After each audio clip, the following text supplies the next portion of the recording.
लोकसभा चुनाव में महाराष्ट्र में मिली पराजय के बाद बीजेपी नेतृत्व ने केंद्र मंत्री नितिन गडकरी को बड़ी जिम्मेदारी दी है। बीजेपी ने राज्य में जीत की कमान नए हाथों में सौंपकर नया प्लान तैयार किया है।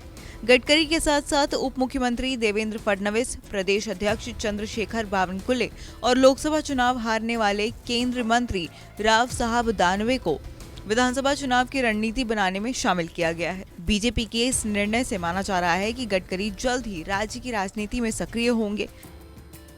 केंद्रीय बीजेपी नेतृत्व ने गडकरी को राज्य की राजनीति में सक्रिय करने का मन बनाया है। एक समय प्रदेश की राजनीति में गडकरी की बड़ी भूमिका थी।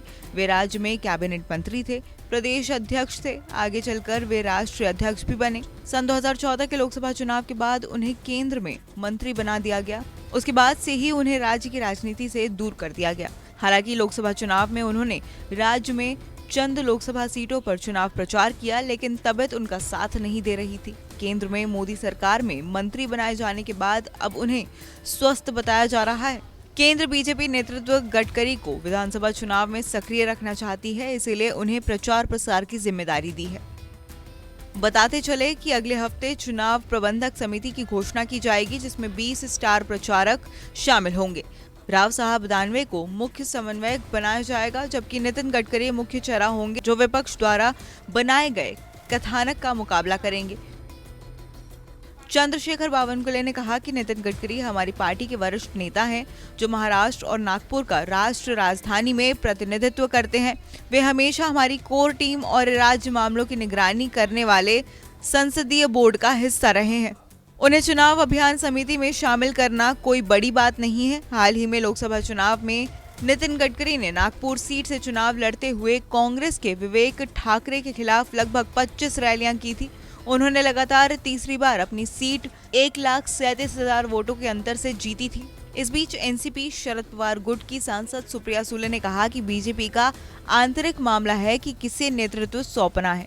हम आंतरिक लोकतंत्र में विश्वास रखते हैं और अपनी पार्टी गठबंधन में इस सिद्धता का पालन करते हैं। साथ ही महाराष्ट्र विधानसभा चुनाव प्रचार के लिए कई नेता बाहर से आ रहे हैं। उन्होंने कहा कि शायद अब केंद्र नेतृत्व को राज्य नेतृत्व पर भरोसा नहीं रहा और इसीलिए बाहर से नेता बुलाए जा रहे हैं। बीजेपी ने 2024 के लोकसभा चुनाव में विदर्भ की 10 में से सिर्फ 2 सीट जीती, जबकि 2019 के लोकसभा चुनाव में बीजेपी ने 10 में से 9 सीटें जीती थी और कांग्रेस ने सिर्फ चंद्रपुर सीट हासिल की थी। इसी तरह बीजेपी को विधानसभा चुनाव में भी विदर्भ में नुकसान उठाना पड़ा है। यहाँ की कुल 62 सीटों में से 2014 में बीजेपी ने 40 से ज्यादा सीटें जीती थी, जबकि 2019 में वो खिसक कर 29 सीटें हो गई थी और अब पार्टी का प्रदर्शन विदर्भ में कमजोर होता चला गया। इसलिए पार्टी के मुख्य समूह का मानना है कि गडकरी विदर्भ में पार्टी की चुनावी स्थिति को पुनर्स्थापित कर सकते हैं।